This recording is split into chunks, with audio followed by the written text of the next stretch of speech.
কি মনে করেন, আপনারা কি এখানে সাকসেস মনে করেন, নাকি এটা আরও বিশদভাবে ভাবার বিষয় ভাবেন? রাষ্ট্রের প্রতি আপনারা কি জানান দিলেন? আচ্ছা, এটা আসলে আমরা পুষ্টি সপ্তাহ উপলক্ষে একটা গোল টেবিল আলোচনা রাখছি। কারণ হচ্ছে পুষ্টিবিদদের আমাদের এখনও বিসিএস বা হচ্ছে বিসিএসে কোনো গ্রেডে রাখা হয় নাই, এবং হচ্ছে যে বিভিন্ন আমাদের রেজিস্ট্রেশন হয় নাই বাংলাদেশে।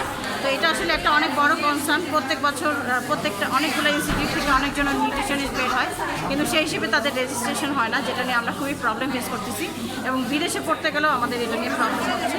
তো এটার সাথে সরকারিভাবে আমাদের অনেকবার বসা হচ্ছে, কথা হচ্ছে, এটা অনেকখানি এগিয়েও গেছে, কিন্তু এটা আসলে অ্যাক্ট হিসেবে এখনও কার্যকরী হয় নাই।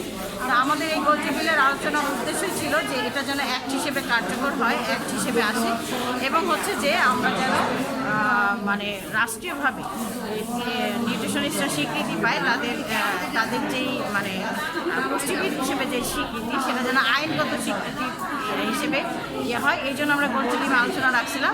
এটা আসলে জাস্ট শুরু। আমরা এই প্রসিডিউরটাকে আরও সামনে আগায় নিয়ে যাবো সবাই একসাথে। এই আজকে গোল টেবিল আলোচনা এটাই উদ্দেশ্য ছিল। আপনার নাম পরিচয়? আমি হচ্ছে Amatullah Sharmin, nutritionist, consultant dietician, ইসলামী ব্যাংক সেন্ট্রাল হাসপাতালে আছি, আর হচ্ছে ন্যাশনাল নিউট্রিশন অ্যাসোসিয়েশনের সেক্রেটারি জেনারেল।